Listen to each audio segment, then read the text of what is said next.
Mga puso, masobra 800 sa mga traditional PUJs. Sa syudad sa Iloilo, ginapatihan nagpasakop sa transport strike. Suno pa sa Manibela, Panay. Samtang, mga transport organizations sa Bacolod City naman nagpatigayon sa hublag protesta. Nakatutok Kim Salinas.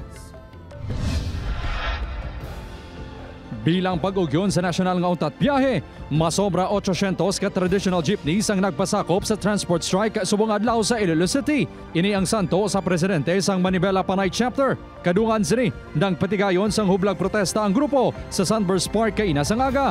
Liwat nila nga ginapanawagan ang pagsuspender sang Public Transport Modernization Program.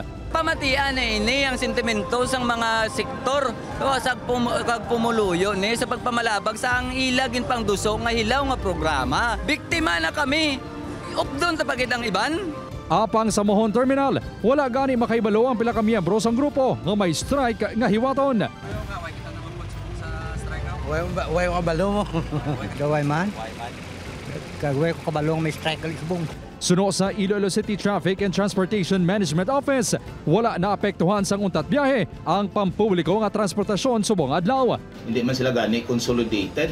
Kung tanawon mo do kulurom na gani ang ilang mga status ini. Talalupang doon nga may stranded nga pasahero kay Inasangaga sa pila ka lugar sa syudad. Apang ini ang masami nga nagkakatabo bangod rush hours kag hindi tungod sa transport strike. Sa Bacolod City, wala naman sa natabo nga untat biyahe. Sa Baylo, nag-schedule sang protesta ang mga katapos ang undok, kabakod Kinetco, kag bakod Manibela sa Fountain of Justice subong nga hapon.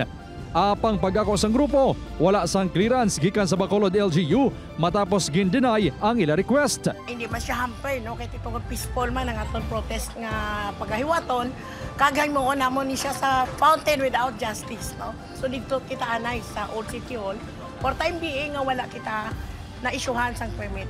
Boss, may caravan man nga hiwaton gikan sa Old Airport padulong Bacolod downtown area. Ginkalipay naman sa kapulisan ang pagdismiss sa ginpasaka sang grupo nga petisyon.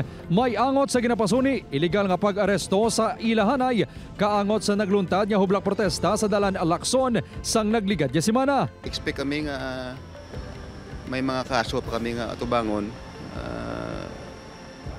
sa ila, alin sa ila. Depensa lang ta kag natanaw naton nga boy man sila bato ang sa aton kaniya tubig lang. Ginapahanomdom sa grupo nga ipaluntad ang kaninong sa ila mga buluhaton. Upod Kirumel Porquia, Kim Salinas, 1 Western Visayas.